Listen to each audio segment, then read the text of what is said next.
that is simple here, because we do voodoo as well, right? You can. Okay, and because we know when we get angry, there's certain things that we can do. If we standing up, we should do what? Sit down. If we're sitting down, we should do what? Lay down, right? So, and then we also know that making voodoo, going to make voodoo, can also extinguish the situation. But here's what, even these are practices from the Sunnah, right? But here's where you need to think about this also. This allows you to separate yourself from the situation. You know, and so there is a method behind this. And remember, I mean, because you have a situation that's blazing. You have this blazing fire. And how do you start to put it out? Because there's something that, you know, Hassan always says, is that you can put the fire out, you can resolve the argument, but then the residue of the argument, how you talk to each other while you were trying to discuss it, your attitude, your tonality, you could have made the situation worse. At that point, I may not even care what we were mad about. You ever had a time where you don't even remember what the argument was about? By the time the argument was over, I'm mad about something else that happened in the discussion of the argument. And this is how what Hassan says, that you can do more damage through the water damage. You can put the fire out, but you have more damage with the way that you did it. Right. And this is something that, and I don't know if anyone ever seen a fire. Well, I'm sure everybody's seen a fire, but when a firefighter go in and he's throwing that water everywhere, you know, it looks good, and, you know, they look like they're really doing something. But what they're really doing is tearing up the house. You know, with this type of, because that's why it needs to be concentrated. And what we're trying to do now is make sure you concentrate your efforts in a direct situation so as to make sure you minimize any damage that you're going to do, especially when you have to go back and do some salvage and overhaul, and you have to put out smoldering situations. You want to make sure that you are not just spreading stuff all over the place, and you're talking and you think you're talking, you think you're getting it done, and then you bring something else up which causes another smoldering situation to take place, or another fire to pop up somewhere else. And then you're trying to put it out, and you put it out wrong, and you think you're using fire extinguisher, and you just spraying chemical all over the place. This is what happens with your mouth. Exactly. Exactly. She said it best. You know, and you just talking. And, you know, sometimes men do it worse than women. Because sometimes we pop off and then we think we're right. And we think that we have the right because we are the man, and that she doesn't have any say so. And it's like she doesn't have an opinion. So her problem has to be her mouth. And here you are, call yourself correcting and chastising and not correcting right, and you making a situation even worse. Because let me give y'all understanding of something, and we talked about this last night. Divorce doesn't happen because of all the infidelity, or you got money issues, or different things going on. And we hear that so much. If divorce happens because of money or intimacy issues, right. That's a lie. Right. Divorce happens because you develop all this resentment. You know, the people, you say, well, why did y'all split up? I got tired. I couldn't take anymore. Kept doing the same thing over and over and over again. That's resentment. That's what causes people to leave. Right. So, you know, we want to show you when you are trying to just spray this, you know, trying to put all these fires out, and you trying to say all this, and you doing all this, and you running your mouth, or you talking reckless, or whatever the case may be. You are causing resentment, or you are setting up a issue of resentment. That's something I would say. You're not pulling me into that. Fall back, and then we tend not to do that because what happens here is that we have the absence of mercy. Because I'm still talking. And I'm still coming at you. And after a while, we start going below the belt. I'm going to say something to you that I know is going to hurt you. I know it's going to make you mad. I know you don't like it when I do that. I don't care. I'm trying to make a point. You just don't want to hear me. You just don't want to listen to me. So it really does not matter to me that you don't want to hear me. Because I know that, so I'm just going to say it anyway. If you know this person can't hear you, why are you talking? Why are you talking?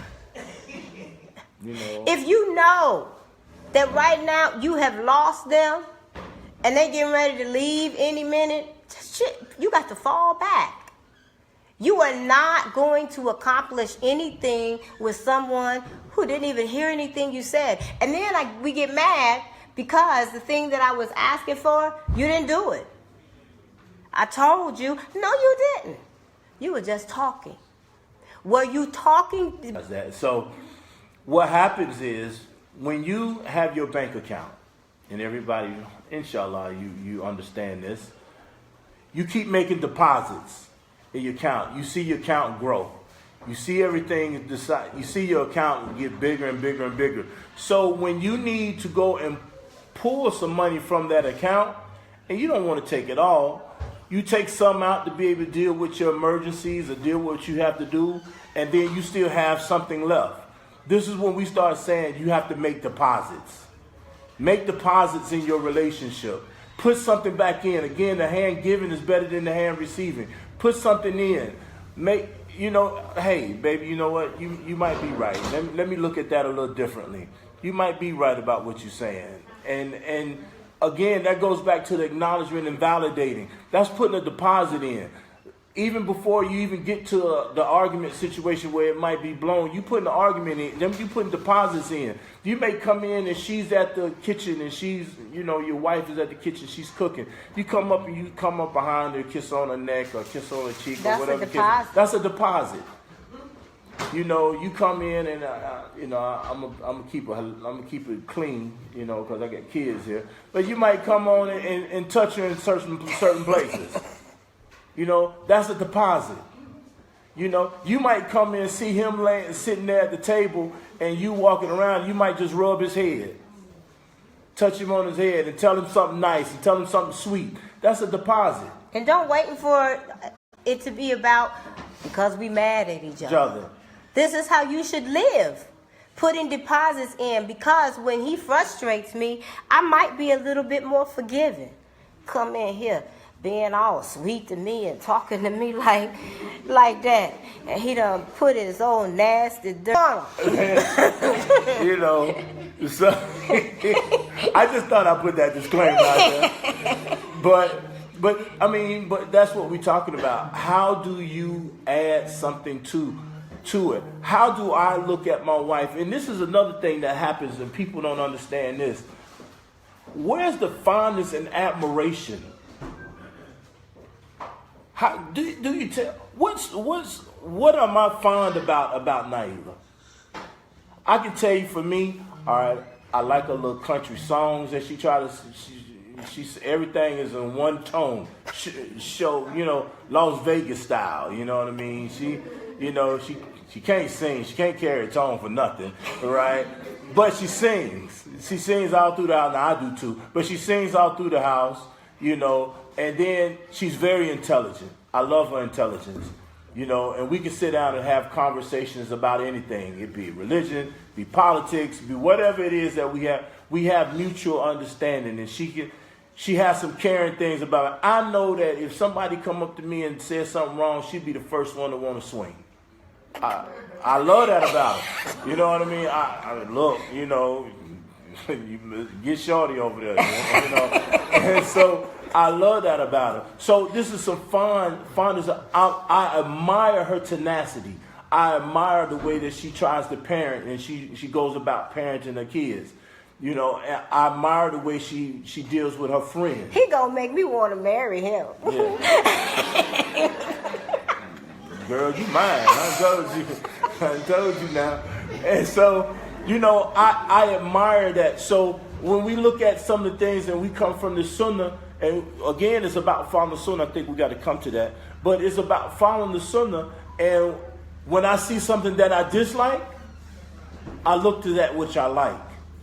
And maybe it's something that I dislike that might be good for me. I mean, sometimes I don't want to hear her mouth. I don't. But sometimes she's right. Look, Hassan, blase, but man, I don't want to hear that. And sometimes, especially, I'm going to talk to my sisters, sometimes your husband comes up with something and you looking at him like, really? That's what you want to do? And it's not a good idea.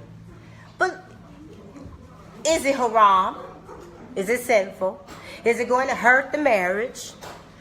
Are you going to lose your housing? Is it going to hurt the kids? If it doesn't meet that criteria, sometimes let him have it. Let's just go ahead. Even if you have a better idea. If it really will not cause devastation and mass destruction, just let him do it. That's a deposit. Right. And for brothers, if they do something like that, and you see this is what's happening, and you see that you're wrong, don't have your ego in place, because that pride and that arrogance is from the shaitan. This is where he showed up at. And we don't want to take on these shaitanic influences. And if she has something and you said, oh, you know what? Hey, my bad. I was wrong about that. Let's try it this way. Let's try it your way. Well, tell me about that way you was talking about. Or whatever the case may be. Humble yourself. And this is a problem that most of us, or many of us, or a few of us, I'll take it that far down. A few of us have, is that we can't get to a position of being humble and looking at the other person's viewpoint. And we look at our messenger, sallallahu alaihi wasallam, in the Treaty of Hudaybiyah. And after the companions and the Sahabas were a little disturbed by the treaty, and then the Prophet sallallahu alaihi wasallam took counsel with his wife about, hey man, they ain't acting right, they ain't doing this. So you go out there and do it yourself first, and then they'll follow you. And so this is what one of his wives said to him. And so when he went and did it, then he seen the companions follow him. So he took that count. Now, he could have easily just went in there and just complained and did nothing. And then the companions would have kept on doing what they were doing. But no, he took counsel with his wife, and he followed up with that counsel. Okay, we have a question related to this one. What if your savings deposit is greater than the other person? How can you ask for more without being needy? The first part of this I'm going to answer is, I do get uncomfortable when we call another person needy. No one is needy. You need something. I mean, and when we do, there are exceptions to that, but that's someone who has some unhealthy issues. So I'm going to look at this from a healthy and Islamic stable concept. No one is needy. You telling me, my husband telling me he needs something from me, he's not needy. What that means is I just don't want to do it. That's the first issue with that. So I would like it for us to be able to change our mindset about that. But what if your savings deposit is greater than the other person's? At times it will be. We always say marriage is 50-50. No, sometimes it's 80-20. 60-40. You may have days when it's 50-50. It might be 10-90.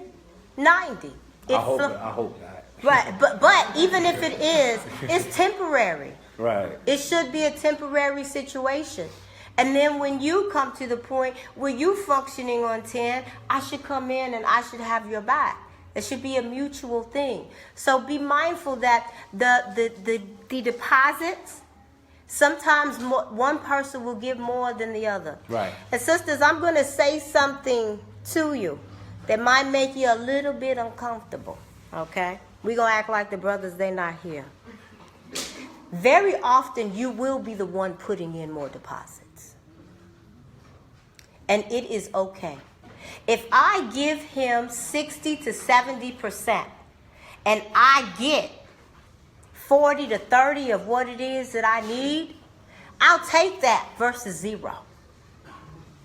If I can get some of what it is that I want, why not? Why wouldn't I give more to get some of what it is that I want? Because if you don't, you're not going to get anything. Yeah, and let me tell the brothers this though, on why she's saying that. That don't mean now, because you heard a sister say 30 to 40 cent you giving, that it's okay. All right? You should still be trying to give the optimum of yourself in that situation. Now, if you fall short, that's something different.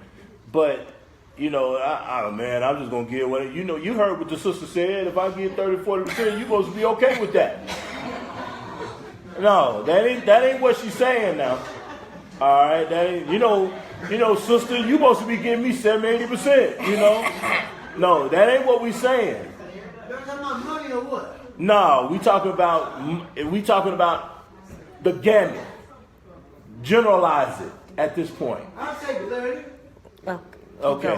All right. Alhamdulillah. So, but anyway, what we're saying here is now this may be an agreement or disagreement with something that she said from my perspective, because I'm gonna tell you, as a man, we're needy. We created needy. So yeah, we are needy. I am one needy individual. I will not lie to you. All right, man. Look, let me get sick. Oh man, it's ugly. I know it. And need a feeding. Let me be hungry. I'm really, I don't make any excuses about my neediness. All right, but now, so that she might say, well, she got a problem with needy. Well, let's define needy in that aspect, and maybe that person, look, I got to do too much, and they don't want to do nothing. But because of that, though, he gives in other ways. Right. And that's where the balance comes in. Exactly. So while I know that he's going to need a feeding, and he would prefer, not to have a snack, he want to eat that while I cook. Give me a sandwich while you cook. That really happened the other day. Yeah, it did. He ate a sandwich while she was cooking. I'm cooking some real mashed potatoes and some lamb chops and some corn fritters. I'm country, y'all. And some corn fritters. And he told me, give me a sandwich first. But I ate the sandwich. Don't get it. And he ate dinner. Okay. But I know this about him. But I also know that he would be so appreciative of that meal. It is rare, if ever. Baby, that was good. That I don't say that. You're right. That I don't say that. It's rare that I don't say May Allah bless those who fed us. They fed me. That is very rare that I don't get that. And I mean, that make you put a little extra. Because I like toes and everything in my food. So, cook my food, right? You put your toe in that. I like that. You know what I mean? I like that. But I know he appreciates it. And so because I'm going to get that appreciation, okay, it's okay to work all day. And then I know that you want a big meal on a Thursday night. But it's okay because of what I'm going to get back. And that's what deposits are. Exactly. That's what deposits look like. And so, when we start looking at these things, deposits, fondness and admiration, I'm understanding some things about her, as far as, where she, some things that turns me on, for lack of another word, turn on or give her positive reinforcement, and then I can continue to try to give that to her to the best of my ability. I know that and we all have to take self-inventory. I know I'm not hitting on all cylinders, so I try to hit on the cylinders that I know hit, and then I try to catch up with them other cylinders that I don't know, that I know I'm weak at. But that's the effort, and that's what we're talking about here. So the last one, we call this the success. You know, we say in Islam, say alhamdulillah for the good and alhamdulillah for the bad. And this is how you take responsibility for the good, but you also take responsibility for the bad. Because there are no winners here, and there are no losers here. There's alhamdulillah for the bad in this situation. Perhaps we learned something from it that we didn't have before. And don't let your pride get in the way. Can I say, alhamdulillah, he was talking to me like that? Do you? Who says that? Alhamdulillah, she got an attitude. Well, maybe that was her attitude was an opportunity for you to use one of the 8 steps of forgiveness. Maybe him raising his voice was an opportunity for you to use the step of falling back. For you to take the time to go put in get some prayer in. That's an opportunity for you to be better. Our mess up is an opportunity for both of us to grow. Let's look for some way that we can build success in this. At this point, she didn't eat toasted bread. Nothing. No condiments on it whatsoever. Just No. meat and bread. Right. You know, No cheese. She usually try to grill the meat a little bit, put a little Sound cheese. like I done been there before, don't it? She tried to grill the meat and melt the cheese on it or something. Oh no. She feeding you like you an inmate.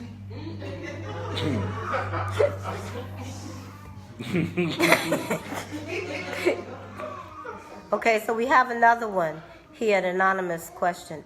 Tonight there are far more sisters than brothers, and it's difficult for many sisters to find a suitable brother to marry. Unfortunately, many don't see the benefits of polygyny.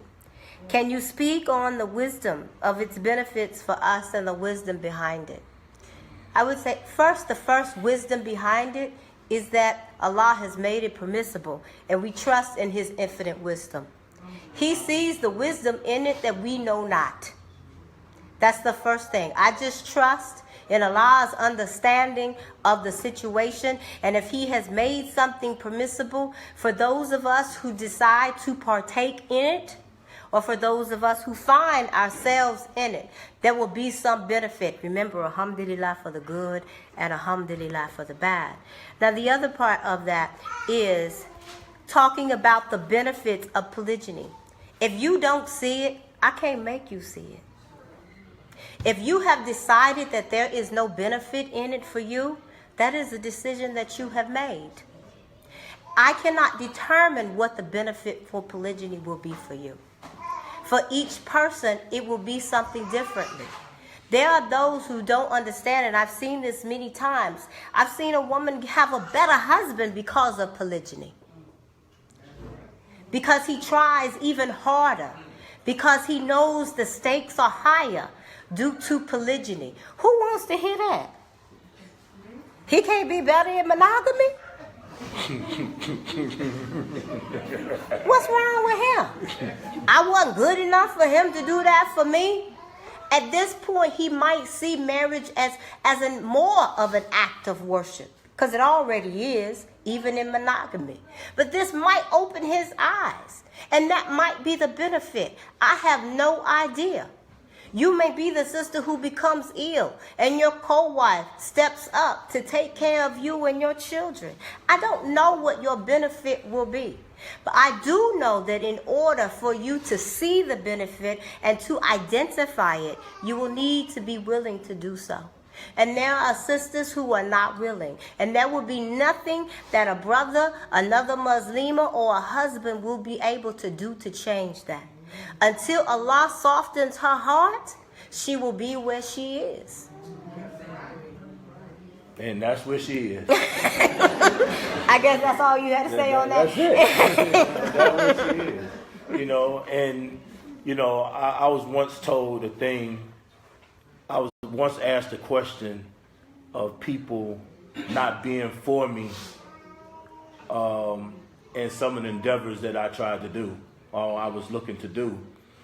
And my thing to them was, for every one that was against me, I know it's two of them out there that were for me. For every one, there's two. I just have to find those two. So for brothers, you know, if you are in a position or you're talking about, you know, trying to do polygyny, wanting to do polygyny. I know one brother's still trying to get his popcorn and soda on, but if you are looking for someone to do that, every sister is not going to be probably not going to be willing to do it, and that's okay. You know, long as she understands it's not haram, and she ain't talking against the book of Allah. But she may say it's not for her. Then don't pursue her. Okay, for the person who sent the question in regard to saying that your communication is not good at times, could you elaborate a bit more in regard to saying the communication it isn't good? Because we don't know what that means, and we want to try to be as specific as possible in answering this anonymous question. You know who you are. I saw a hand in the back. Yes, my name is Shahada. I'm in Clyde. And the question that I have is Islamically, the question that I have Islamically is, how mad should a sister get? Regarding what? Polygamy. How mad should she get? Yes. One, Wow. we are told to manage our anger in Islam. And that's a little too general. Mad about what? What is she mad about? Mad about what in polygyny? Well, for And- my coach, she was cutting herself. She went to the hospital like twice for overdosing. That's not anger. That's a mental health issue. That's not anger. When someone becomes self-injurious and starts to self-harm and cut, this is not an expression of anger. That is a mental health symptom. That is a result of some form of trauma and upset. So that is something that this person has to deal with. And in those instances, that is someone who, if they were exposed to something else that had hurt them or disrupted them to that intensity, they may respond the very same way. If they had lost a loved one, a death in their family, that might be the way that they respond to things that disrupt them emotionally and mentally to that intensity. That's not mad. Okay, because now she just hates me. Okay, but again, we're talking about a mental health symptom. And the other thing is that while that hate, it is surely misdirected, but you are the path of least resistance. I already hate myself. Self-injurious behavior is a way of me trying to find some relief from pain.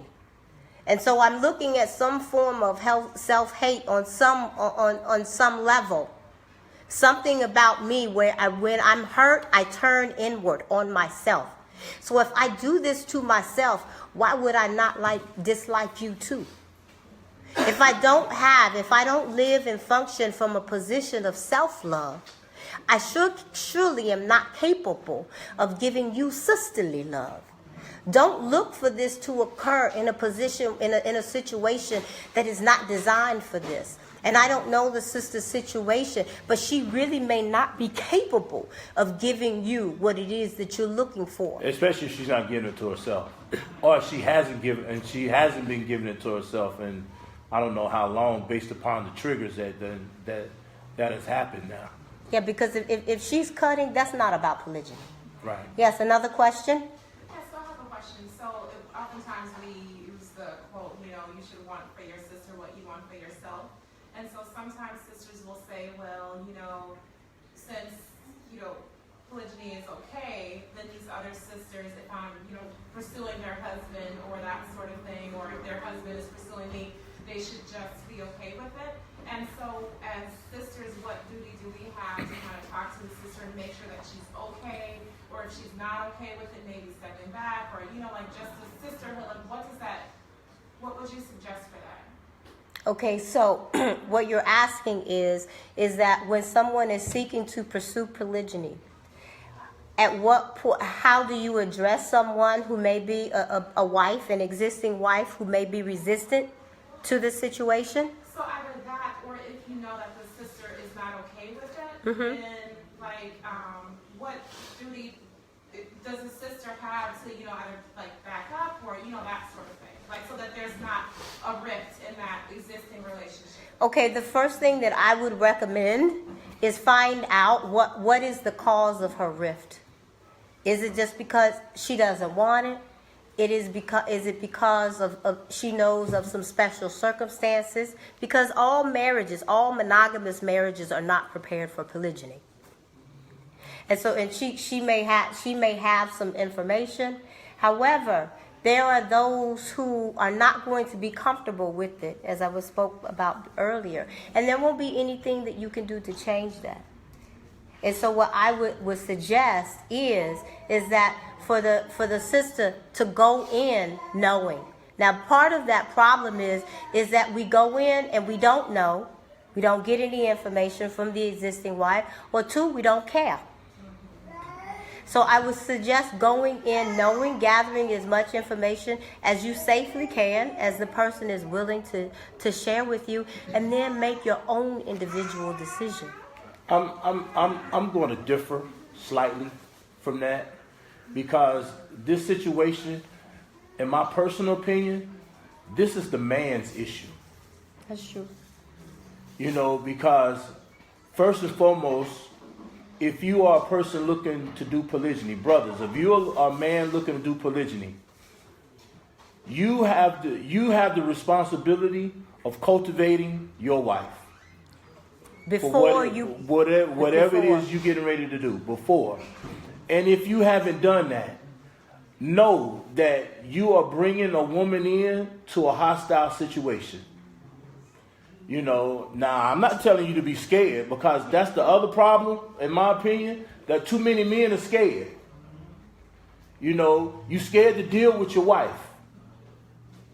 You know, men are scared to deal with their wife, or their wives a lot of times. It is what it is. And what happens is, you'll come in, you'll want to pursue another sister. But then you'll change that thing to polygyny-like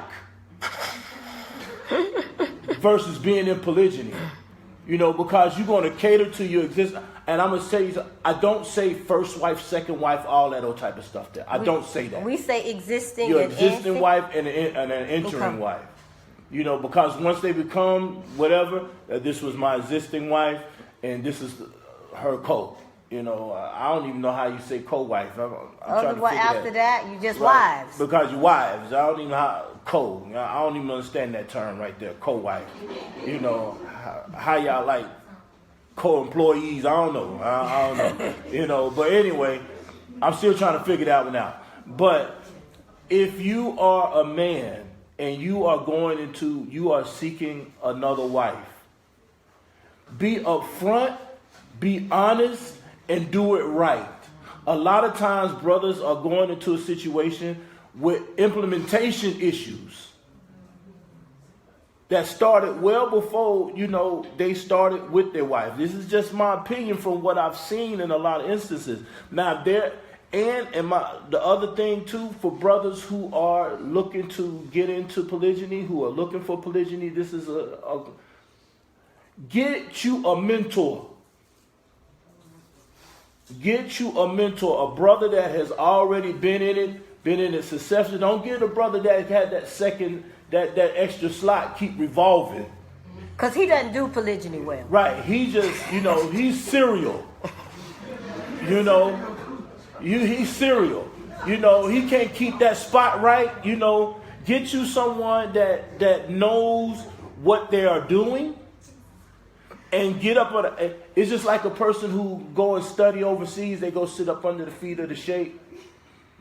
and they take their notes, they get all that stuff they want from the shake and everything. I'm saying to you, you need to be just as diligent in learning how to deal with polygyny. You know, and I can't tell a woman that I'm not a woman. All right. Alhamdulillah. You better know it, baby. You better know it. I'm not a woman, so I'm not going to attempt to understand what's going on in a woman's mind. Because I'm gonna tell you, this is what my sheikh said to other brothers before. He said, look, only thing he know is that a woman thinks that when her husband get married, the only thing she doing is standing there in front of this woman ready to be with her. That's all he know. That's all she knows, right? So here's what I'm saying to everybody else: have that in mind. Be a little bit more empathetic, or whatever the case may be.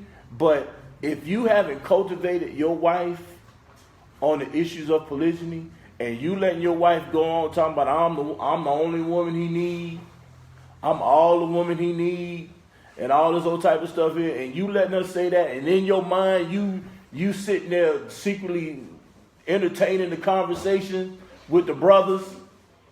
You know when our brothers get in the group together and somebody talking about polygyny, everybody's ears is wide open, perked up, and we listening and we living vicariously through that brother or whatever the case may be. No. Yeah, they do that,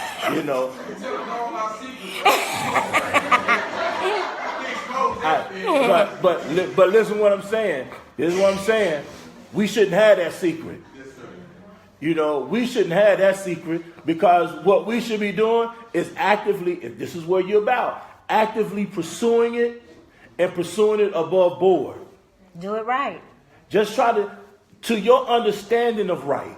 And that way what you do is, for the wife who may be against it, she still may be against it, but at least she can say he's trying and he's doing it right. And it's just an attitude of respect. I respect the way he did it. I respect the way he did it. I don't like it, but I respect the way he did it. He did it right. You can't argue with that. If nothing else, he got some flaws or whatever the case may be, but I know that he did this thing on an honorable basis. And that's the only thing I'm saying. Just do what you can right. If a sister like it, if she don't like it, your woman. Your woman. And you take it, and here's another, because I tell people this all the time. You just have to run the consequences. If she decides she want to leave or whatever the case may be, then you won't be able to stop her. You just, because she can still be in the marriage and check out. And likewise, on the other end, I have seen husbands check out of the marriage because, as Hassan was saying, he calls it a man being scared of his wife. But if a man is in that position, rather than trying to resolve the situation or do the cultivating that he's talking about, he will be angry and he will check out. And sometimes it's not right. I'm not saying it's right. What they will end up doing is they will have emotional affairs with other women. That's when you keep finding them in the inbox. That's when you keep finding them texting someone. He never does polygyny, but he's having these emotional connections with other women because he's not going to do polygyny because of your stance. He won't leave the marriage, but he's not fully invested in it either because of your position. Is that what you want? Is it worth it? It got quiet. Alhamdulillah.